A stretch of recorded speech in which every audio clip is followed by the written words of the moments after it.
বন্ধু, অনেকের ক্ষেত্রে এই জিনিসটা ঘটেছে বা ঘটতে পারে, তাই আগের থেকে বলছি।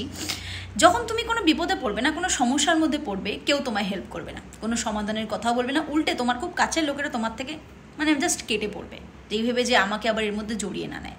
কিন্তু যখনই তুমি কোনো পথ খুঁজে বার করার চেষ্টা করবে, কোনো সমাধান খুঁজে বার করার চেষ্টা করবে, এরাই তোমাকে এসে ক্রিটিসাইজ করবে। এটা নয় সেটা, সেটা নয় সেটা, এ বাবা আমাদের বাড়ির মেয়েরা এরকম করে না, আমাদের বাড়ির ছেলেরা এরকম করে না, বা আমাদের সমাজে এসব চলে না। বিশেষ করে মেয়েদের ক্ষেত্রে আজকে বহু মেয়েরা আছে যারা লেখাপড়াটা এই কারণে করতে পারে না কারণ তাদের আর্থিক অবস্থা অতটা ভালো নয়। কিন্তু সে যে একটা চাকরি বাকরি করবে, একটা কাজ করবে, তার উপায় নেই, কারণ বহু লোকের বহু রকম কথার জালে সে ফেসে যায়, তার বাবা মায়েরা ফেসে যায়। ছেলেদের কথাও বলছি, ছেলেরা অনেক অনেক রকম ক্ষেত্রে এভাবেই ফেসে যায়, নিজের জীবনটা নিয়ে এগোতে পারে না, কারণ নানান রকম কথার জালে তারা ফেসে যায়।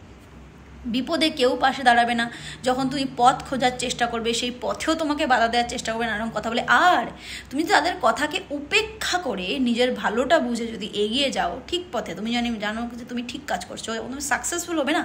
আরে আমি তো জানতাম যে তোমার ছেলেটা করতে পারবে, তোমার ছেলের মধ্যে ট্যালেন্ট ছিল, তোমার মেয়ের মধ্যে সেই চেষ্টা ছিল, তোমার মেয়ের মধ্যে সেই স্পার্ক ছিল, তোমার ছেলের মধ্যে সেই স্পার্ক ছিল। আরে আমি জানতাম তারা করতে পারবে।